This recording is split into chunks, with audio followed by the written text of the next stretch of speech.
questions you have about predictive analytics, you can think of this as the free consulting segment of our webinar. It's open access to the modeling agency's advanced analytic gurus, but you're down to me now. Again, Keith had to return to a client. Scott, he may be back in if he can break through, but so far he's not been able to dial in. And again, you guys all have the secret tickets here. Somehow you you should get what's it called, ethical hacking award or certificate for making it in when so many others have not been able to. You're only going to get one perspective for this Q&A segment. I apologize for that, but I do have some great things to say, I believe, for one of the questions that came in. Now, we did get one by email. It's a popular question. This one's from Katharina. It is, will we be sharing the presentation deck? The only reason we don't is we want to encourage live participation. So if you want to pick up this content again, we offer it monthly. The standard presentation doesn't change very much. Where you would get unique value is to hang out until the Q&A, but you get reinforcement if you want to come back and see the presentation again with the full context, beyond the slides. You get all of the presentation content as well. So if you want to see the slides again, come back next month. Just go to the webinar page at our website and sign up for the next 3 months' productions will be listed there. The next question, this is fantastic. I think there's a couple of questions within the one. This comes from Karen. And by the way, this is the last one. I can expand to fit until the bottom of the hour here. But if another question comes in, I'll certainly make sure to work that in before the half hour is up. Thanks again for, I know it's almost taboo to schedule a webinar for 90 minutes. That's a large chunk of your day to take out. I'm very grateful for all of you who have maintained throughout to the end here with pretty much perfect retention. So Karen asks, do you think there's a lot of hype with regard to analytics? Firms don't have clear requirements as to what they want in a candidate, yet the bar is set so high. So I'm going to separate that into two parts. And the first part is, do you think there's a lot of hype with regard to analytics? I think a lot of that comes into expectations as well. Where are they? And I think there's a lot of different areas. So let me look at analytics broadly and say that, analytics hype, and I've been working in the analytics industry since 1990, so I've seen this general trend toward analytic adoption. I think there's forces toward and against adopting analytics. They almost balance each other out, but fortunately, continual reports of some organizations getting substantial rewards with analytics, as well as you just can't live without it. Everyone is becoming more data-driven these days. You can't avoid collecting data. You can't avoid progressing through the analytic maturity chain of interpreting data through, just queries in SQL, to doing exploratory, to doing statistical analysis, some of that rear view mirror kind of analysis, to eventually graduating to predictive. But what's been holding it back from really going forward further are most of the strategic blunders. We've talked about a few of them in this webinar. We talk about so many more through the training that we offer. But most organizations are developing more than adequate models, and they're staffing those who are very capable actually in machine learning and artificial intelligence. And like Keith had said in his presentation, these projects aren't failing because they're failing to find patterns or finding interesting insights. They're failing because they're not aligning those insights with organizational priorities, or they're not understanding in advance how to deploy, or they didn't know that the culture was not going to be receptive to analytics. I mean, in some ways you can change the culture. In other ways, it's just not going to change. Isn't it good to know in advance with a thorough assessment before you embark on trying to be, run from a data-driven perspective than from gut level, when leadership wasn't going to take their hands off the wheel and allow this automated system to go, or there could have been ways to do it. And we can find that out in an assessment where we can run it as a trial, start to get trust in the data-driven system. And there might be subject matter experts who feel threatened that there's now going to be this machine making the decisions that they used to make.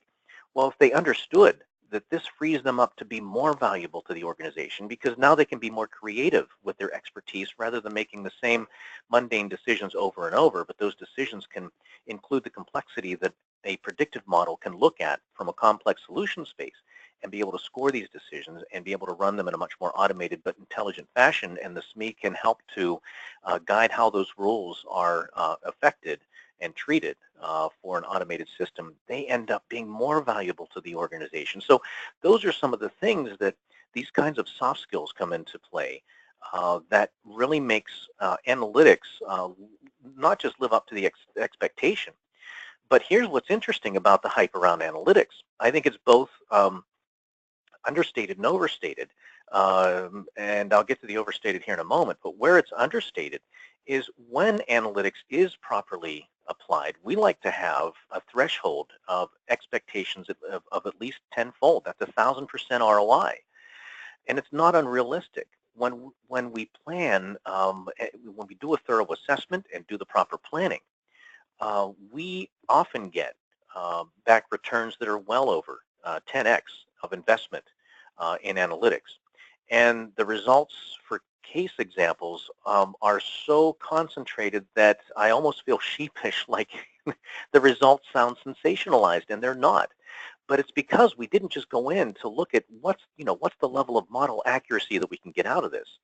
It's, how can we make sure that it aligns with the complex environment in the organization, that we've collaborated with other experts with the data to understand what are other resources available, internal and external. What can we enrich that can empower the analytics that we do? How are we going to operationalize it and ensure that the measures that we get are understandable by leadership so it can be adopted? Once those things are looked at, the returns on predictive analytics, the insights it can give, the concentration of just in say a CRM campaign, a mailing. We've had some that would kind of centrifuge the responders, 80% of them into the first decile. That's probably one of our better runs, but can you imagine where you don't have to mail 60% of your file because there's no more gain back, and that's how much the predictive analytics can concentrate results. So let me get to the second part. What about firms that don't have clear requirements as to what they want in the candidate, and yet the bar is set so high? So I think I know what you mean, Karen, about the bar being set high, and what I'm going to argue is that it's the wrong bar. And let me, because you were able to send that question in advance, I was able to, while Keith was doing his presentation, pull up an illustration, because I'm going to talk about a couple of different bars. It's the one where they set it very high, and you're right, many of them not only don't know how to define the data scientists that they're looking for, but there's so many data scientists out there that are, they're self-proclaimed. And I've always had a problem with the term science. Science to me means that there's a scientific method, there's testing, there's peer review, there's a process, there's a formal process involved for science, and the way that data science is treated, I think most just concern knowing deep mathematics, artificial intelligence, machine learning, that makes them a scientist. Well, you also need process and testing. But the other part is that they really lack soft skills. So let me bring up this. I'm going to speak to this slide here. Hopefully you can see it. It's called the Data Scientist Path to Analytics Leadership. And you'll see where I think the bar that most organizations set that's pretty high is on the technical expertise side, the left side of this illustration, where they have an expectation for a lot of experience in coding and Python and understanding business intelligence and data visualization, deep understanding of mathematics and certainly statistics, and machine learning. What are the latest AI methods and techniques? And that's where they set the bar. And they feel that if you've got a great depth of experience on that side, you're going to succeed. And what that says to me is that you're going to do well as say, a mechanic. Oh, the slide's not showing. Yeah, you're right. My audience view says it's not showing here, and that's a shame because this is a great illustration. Let me see. It's because I've got other things in front of it. So let me try to make the window smaller. This really makes a good point here, this slide. Hopefully now I've got nothing else in front of it. Let's look. Oh, good. Okay, it should be showing now. Thanks, Karen. So another comment coming in here. Okay, great. Thanks, Ricky. So that's where the bar is set high. And what we're lacking are the soft skills and the leadership traits to really find value in the analytics. And project experience, the reason why, and so there's two bars here that we're looking at in the illustration. One is the increasing value to the organization as a data scientist steps through this maturity path or this experience path. And the other one is the total data scientist population. And there's so many polls that I see out there that talk about this extreme shortage of data scientists, how much, there's so much demand for all the data that's out there, for all the organizations that lack the insights from the data. And I don't see a shortage in tactically experienced data scientists, those on the left side of the grid. And you'll see here the population is very high. It doesn't even get that small when you get to machine learning. But when it comes to direct project experience, then it tapers off a bit. But also look in project experience where the value is coming up, but not that much because you may be reinforcing experience in doing things the wrong way. So I only give that half credit because it's not until you learn a strategic process for undertaking, building an organizational practice in a full-scale analytic operation that you're really starting to bring some value to the organization. And then you see the next one there is organizational implementation. And look how few really understand how to run a strategic process. And that's making sure that you're involving anybody who's contributing to or benefiting from the analytic function. And then the organizational implementation means that you understand how to bring all of the broader aspects together of more complex environments, broader resources, different roles that are involved on the analytics team, when and how they apply at certain parts of the process. I'll give you one quick example. The subject matter expert. Absolutely need them to understand how the data was collected. What data can we even trust? And another question coming in. We'll wrap that one in. Thanks, Ricky. I know we're going to go over time a little bit. And you can imagine how we go over time when we've got 3 different perspectives to share. And we've still got all 6 of you who managed to get in through that reverse osmosis that's set up here today. So the pool gets very small with those who understand how to stand up what's really an analytic modeling factory. And the organizations that allow the time to set up more of a factory get the greatest benefit because once you have a factory set, it makes sense that the operational lines you have, the assembly lines you have within that factory can churn out models that are not just accurate. That's not the big sexy thing here. Oh, I know where I jumped off track earlier was the mechanics, right? You have all these mechanics that can tune these engines to be superior and have great accuracy. But if there's nobody out there assessing the conditions of the track, the rules of the race, what it takes to win, you don't get a trophy for being a great mechanic.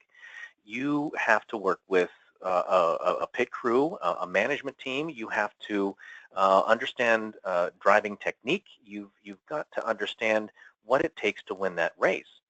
And then you need to productionalize the whole thing once you understand what it takes to win the race. Let's make sure that's repeatable. And then you can be far more efficient at coming out with low risk, high impact implementations very efficiently, but you have to slow down to build that factory first. And that's what so many organizations aren't investing in. They're so concentrated on the results for the end of the quarter or making sure that we get early results and come up with custom models again and again, and they don't align with what's important to the organization or what leadership will really appreciate and adopt. So that's where you see here the value jumps so precipitously after, when we start getting into looking at implementation strategically, looking at it at the organizational level, and then building the analytics leadership skills and soft skills to be able to run that operation and pull you're working really as a translator between all the different roles and to do it in a purposeful way. So that SME example to return to, and I apologize jumping around here. I didn't want to miss the other point. So here's one example of how you work with teams in a very purposeful way. The subject matter expert can tell you so much about the way that the data was collected and its quality and how much you can trust certain attributes. And many times they will be very helpful in letting you know, what are the nature of these outliers? Because when we work with predictive analytics, oftentimes we're working with low incidence, high impact occurrences. And so outliers can often be not just errors. Many times they're the points of greatest interest. And so if we understand those kind of things, we can prepare data in a way that's going to preserve the predictive value of the data that you've collected, not trim some of the content that may have had the greatest predictive value. However, if you include that SME when you come into the modeling effort, or if the SME is the modeler, the subject matter expert is the modeler, they can end up adding bias to an otherwise objective model, and you lose a lot of the benefit of that objectivity that the model brings. But then you want them again at the end to help interpret those results. What do they mean? And then prepare them in a way that leadership will consume. And that means having interviewed them at the beginning, not coming up with the visualizations that you think are interesting or stunning or beautiful. They have to be translated in ways that will surely be interpreted by leadership. So this visualization shows also how we distinguish our training from a lot of the other training that's out there. And it's not that we compete against it. A lot of the on-demand training that's out there, whether it's before or after hours, whether you go out and see the trees and then come to the forest to understand how to navigate the forest, we can make sense of how to wrap all that stuff together and organize it, or take the strategic to have the forest view and decide which trees you want to concentrate on for the purposes of the nature of the problems that you have in your organization. So we're a few minutes over. For those who will stick around, I'll take another question here. This comes from Ricky. What's more important for a good analytics professional? Is it active intelligence or enhanced perception of the data, or both? If so, what's the proportion? And another one from Karen around CRISP. What's more important for a good, is it active intelligence or enhanced perception of the data? I'm trying to, I can see a couple of different ways to interpret that. Active intelligence or enhanced perception. So does active intelligence mean you already understand how it was derived? You maybe are the subject matter expert. You've got your hands in the data. And the other is the data has been collected and handed to you, and you maybe have an idea of what it means. Can you elaborate on that a little bit, Ricky? While okay. So let me think about that for a moment. Active intelligence, enhanced perception of the data. What's more important? Okay, let me answer it this way. I think what's most important, well, first is to be aware of which intelligence you have. Do you have a perception of the data, or do you have active intelligence? If you don't have active intelligence, you're probably not the subject matter expert, or those who collect the data or are responsible for the data. And so what I think is most important is to first have that awareness of which camp are you in. And if it's the perception side, make sure you understand how to interview the person with the active intelligence so that you really understand the dynamics of the data, which fields can be trusted, how to transform, how to derive new variables. I'll give you a quick example there. You may have dates, maybe a begin date and an ending date, or a birth date and a date of transaction, or a date of medical procedure or something. And those dates wouldn't mean that much to certain kinds of analytic models, but duration does. So you would derive a new variable, to take the start date minus the end date or the transaction date, and now you have a duration, and that may have far more predictive value, but it wasn't a variable that was available within the data.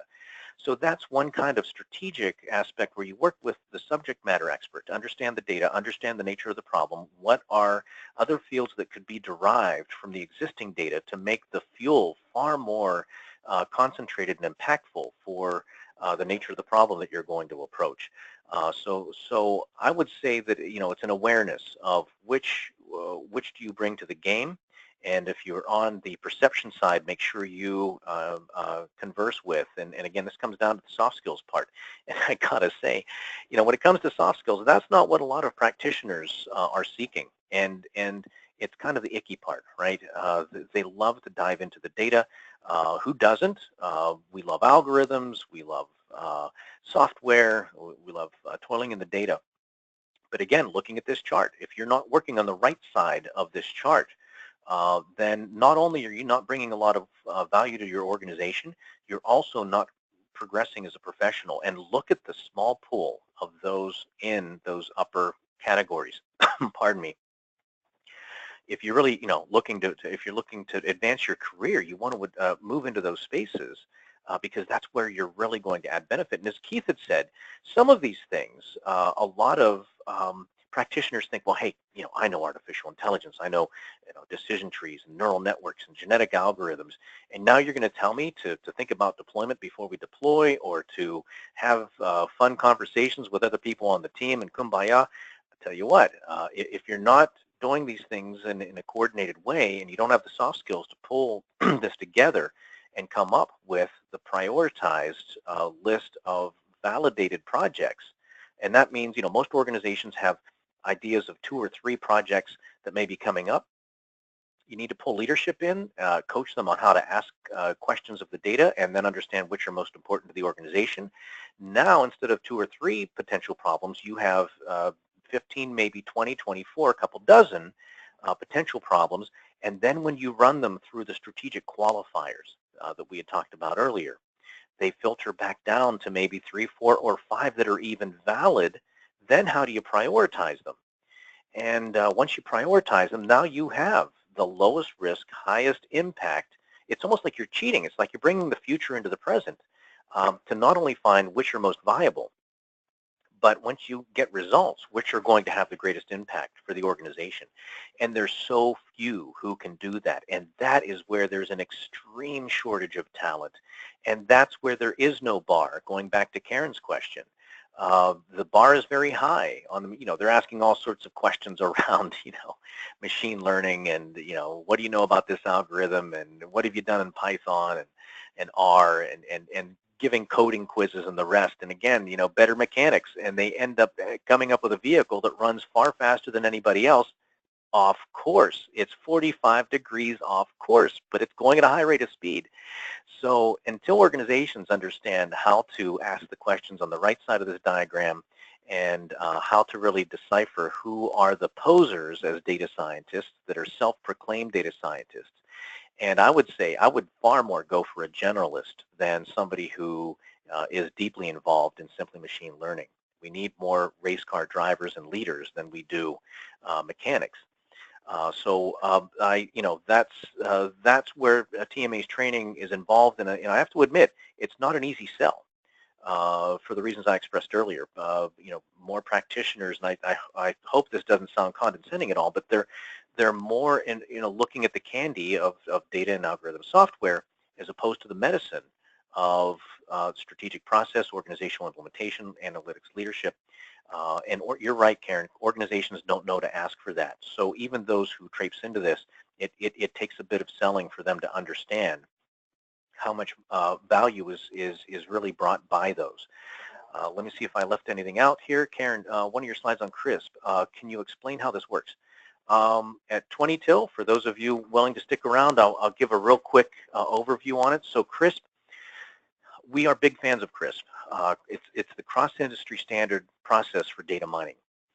And it comes up with a formalized approach of tasks, phases and tasks, which you may have noticed from our modeling practice framework, very similar. So we're such fans of CRISP, and we give full attribution to it, that we created a modeling practice framework around CRISP because CRISP will step through a practitioner at the project level, starting with a number of strategic considerations, such as the first phase is called business understanding. That's where we want to understand what are the analytic goals. Let's form the team. Let's talk with leadership. What do we want this project to achieve?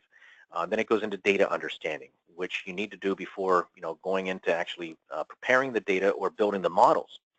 And it's great that it does that. I mean, it makes a statement. There's a lot of software out there that automates model building, and it automates it far too much. It automates the data preparation aspects. And I already gave the example as to if you overlook some of the ways to transform your data and understand it before you transform it, you're going to lop off a lot of the greatest value that could be driving your analytic models and aligning it to the problem at hand. So CRISP addresses those, and it steps you through, it outlines all the specific tasks you should take in order to succeed at a project, everything you should consider. It's fantastic. Where we improved upon it, where we were motivated to do so, and not replace it. It is well within the modeling practice framework. And again, we give full credit to CRISP.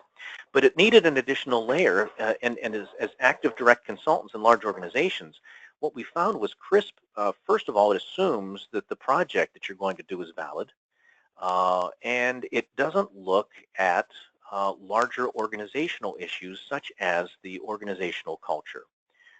Such as broader places to bring in resources and evaluate them.